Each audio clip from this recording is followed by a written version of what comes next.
My husband and I have had some real financial crisis in our lives. We've been married 35 years, and there have been times when there was no money coming in, and we had to depend on the blessing, the kindness of family and our church. But I started thinking about tithing one day and the whole 10% thing. And so my husband and I went home, and we were sitting over the table and started to talk about, well, we don't tithe, and what does that mean, and how do you get to that point? What do you do with that?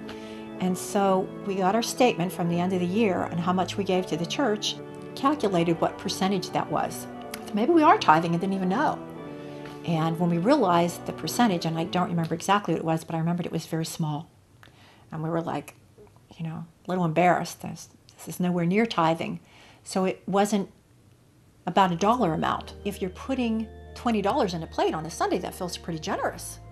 But when you add that up over a year and look at your income, it's nowhere near tithing. So what we did was we picked a percentage because we didn't feel comfortable just jumping into 10% right off the bat. And besides, what 10% of what? Before tax, after tax, before your mortgage? What 10% of what?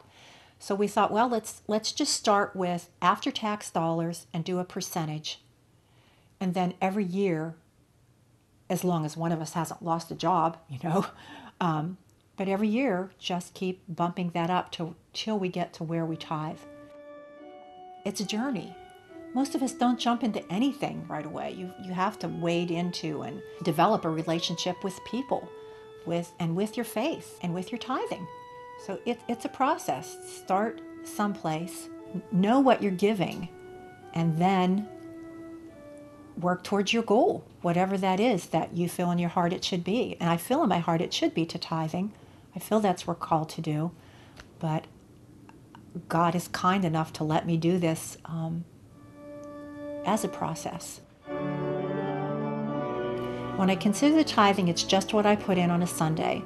I don't count the commitment that we made towards the building project, toward the debt reduction. That's separate. I don't count when I write money out to the blanket fund or to the ELCA Hunger Fund, or I don't count those. It's what I put in on a Sunday, because if you're only paying your share of a budget that covers your church's utilities and rent and your pastor's salary, you're not giving anything. You're paying for a service. You're paying to have a place to have your children baptized and your weddings performed, and to sit and sing your hymns in a comfortable, warm, or cool room seasonally, and to have pastor to call on when you need him.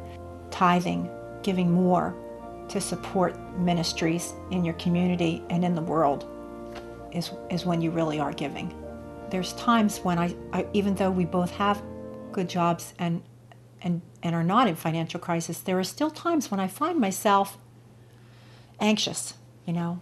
Am I going to be able to pay for the fuel bill this winter?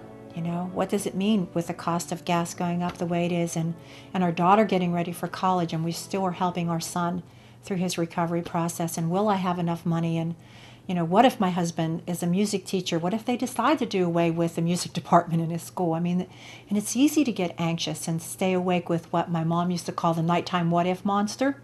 What gets me through that is a line from one of my favorite hymns, Praise to the Lord the Almighty. The phrase is, "Have you not seen all that is needful has been sent by his gracious ordaining?" And I remind myself I have never, unlike so many people in the world, not had food on the table, not had a roof over my head. I've never had to see my children go hungry.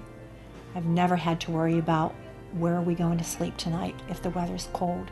And so it might not always be what I want.